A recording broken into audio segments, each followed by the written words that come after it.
મારું નામ લાલચંદ ધનવાણી છે।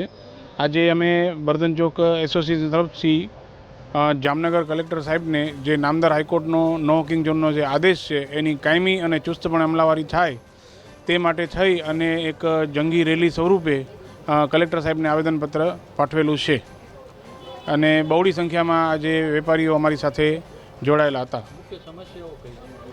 મુખ્ય સમસ્યાઓ એ જ છે કે એક તો ગેરકાયદેસર દબાણ છે અને જે કોઈપણ વ્યક્તિને 108 અને ફાયર ફાઇટર જેવી ઇમરજન્સી સેવાઓની જરૂર પડે તો કોઈ પણ પરિસ્થિતિમાં કોઈ પણ સંજોગોમાં એ ઇમરજન્સી સેવાઓ ત્યાં આગળ પહોંચી શકે એમ નથી અને જે હાઈકોર્ટના જે આદેશ છે અને એની જે ગરિમા છે તંત્ર દ્વારા અવારનવાર એમની અવગણના કરવામાં આવે છે એ પણ અમે આવેદનપત્રમાં ઉલ્લેખ કરી અને કલેક્ટર સાહેબને આપેલ છે।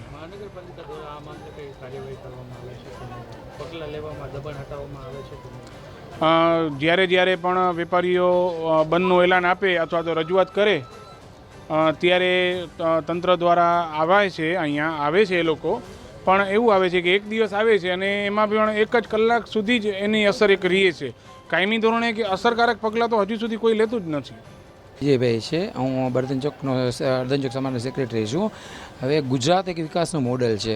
આપણા માનનીય વડાપ્રધાન શ્રી જે ગુજરાતનો જે વિકાસ કર્યો છે તેમાં આપણે જે જામનગર વિસ્તાર છે તેમાં જે ખાસ બર્ધન ચોક છે એમાં નો વોકિંગ ઝોનનો પણ અમલ કરવામાં નથી આવતો અને અમે લોકો વારંવાર રજૂઆત કર્યા પછી બી તંત્ર દ્વારા 1 કલાક કાર્યવાહી કરવામાં આવે છે અને કાયમ માટે મતલબ એવી ને એવી રીતે રહીએ છે।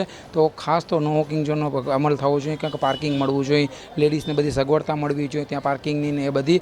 અને વધારામાં એવું છે કે અમે જે બી આજે કલેક્ટર સાહેબને આવેદનપત્ર પાઠવેલું છે તેમને અમને ઘણી સારી રીતે મતલબ સાંભળ્યા છે, પણ એક વસ્તુ એવી છે કે અમે વેપારી બી હવે ચૂપ થવાના મૂડમાં નથી। બધા વેપારીઓ એટલા ઉગ્રેસર છે કે ભવિષ્યના જે બી અગર તંત્ર દ્વારા કંઈ કાર્યવાહી કરવામાં નહીં આવે તો અમે ભવિષ્યમાં ઉગ્ર આંદોલન કરશું અને ગાંધીજીના માર્ગે જઈને ઉગ્ર આંદોલન કરશું અને તંત્રને ટોટલી જે બી હોય એને ભાઈ જે બી અહીંયા છે તેનાથી સજા કરશું અને આપશ્રીએ જે કરેલું છે એના બદલ ધન્યવાદ।